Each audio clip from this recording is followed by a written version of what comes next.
Pada zaman dahulu kala, hiduplah seorang ibu dengan anak perempuannya yang bernama Darmi. Ayah Darmi sudah meninggal saat Darmi masih kecil. Dahulu, mereka hidup berkecukupan.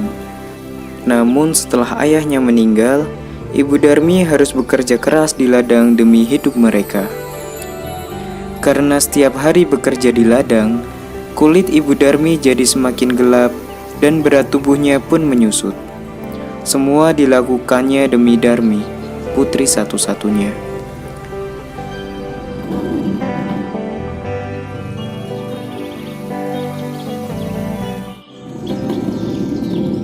Sorenya, ibu Darmi pulang membawa uang hasil panen. Tidak terlalu banyak. Darmi yang melihat ibunya sedang menghitung uang, segera mendekati ibunya. Bu, bedak Darmi habis nih, beliin dong bu. Iya, besok ibu belikan, tapi kamu harus ikut. Iya deh, besok Darmi ikut ke pasar. Bu, nanti jalannya jangan berdampingan, ibu di belakangku saja. Kenapa Darmi? Ya udah deh, pokoknya ibu di belakangku saja. Akhirnya Darmi dengan terpaksa ikut ibunya pergi ke pasar.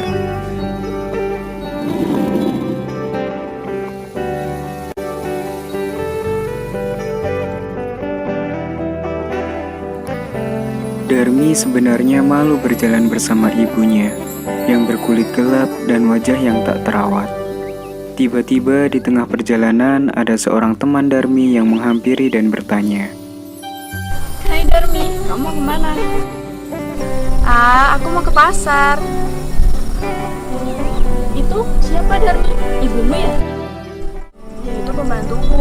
Mana mungkin dia ibuku? Amit-amit deh. Udah ya, aku duluan. Betapa sedih ibu Darmi mendengarnya.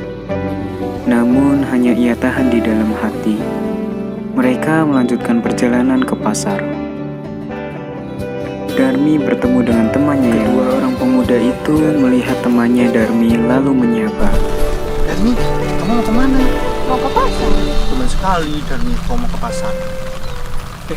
Ngomong-ngomong, siapa tuh yang ada di belakangmu? Apa dia ibumu, Darmi? Bukan. Dia itu bukan ibuku, dia pembantuku. Duluan ya. Sungguh hati ibu Darmi semakin sedih. Begitu tega anaknya mengakui dirinya sebagai pembantu. Namun sekuat tenaga dia berusaha menahannya.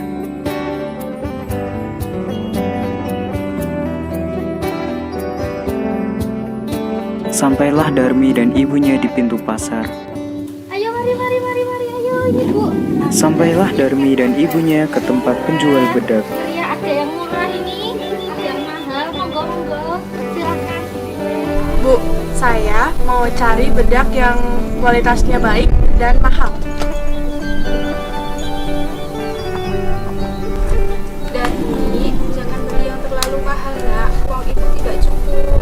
Udah deh, ibu diam aja. Udah sana-sana, jangan deket-deket Darmi. Nona, jangan begitu pada Nona. Bukan bu, dia itu bukan ibu saya, dia itu pembantu saya. Oh, pembantunya. Iya bu, pembantu saya. Dalam perjalanan pulang, Darmi marah karena ada barang yang tidak terbeli. Bu, ibu ini bagaimana sih? Darmi kan ingin tas terbaru tadi, masa ibu menolak membelikan? Darmi, sudah terlalu banyak barang yang sudah kamu beli nak. Uang ibu sudah tidak cukup lagi. Alah alasan. Kalau Darmi mau, ya ibu harus membelikan dong, tidak usah beralasan uang habis. Lalu bu, tadi sebelum berangkat, Darmi kan sudah bilang, ibu itu jangan dekat-dekat dengan Darmi. Darmi itu malu bu, malu. Masa iya Darmi punya ibu yang kayak gini, berkulit hitam, tidak terawat. Lalu, ibu tahu tidak, dengan tampilan ibu yang seperti ini, ibu itu macam pembantu. Ibu Darmi tak kuasa menahan air matanya. Maka ia pun berdoa. Ya Tuhan, hamba sudah tidak kuat lagi dengan sifat anak hamba. Tolong kiranya Tuhan menghukumnya agar dia menjadi jera. Setelah ibu Darmi selesai berdoa, tiba-tiba Darmi menjerit. Ibu! Ibu! Tolong bu! Kakiku sudah tidak bisa digerakkan ibu. Ibu sakit. Ibu. Sedikit demi sedikit Darmi menjadi batu.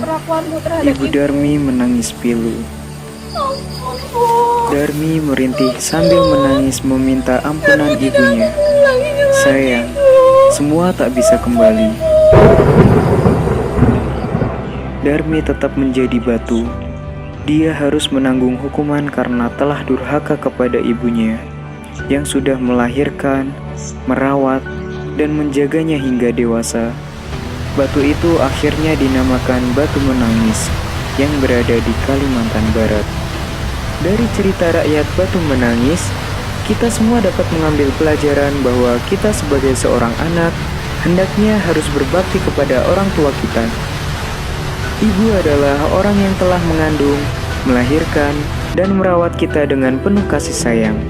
Seperti apapun rupa orang tua kita, baik miskin ataupun kaya, mereka tetaplah merupakan orang tua yang harus kita hormati, sayangi, dan kita rawat sepenuh hati.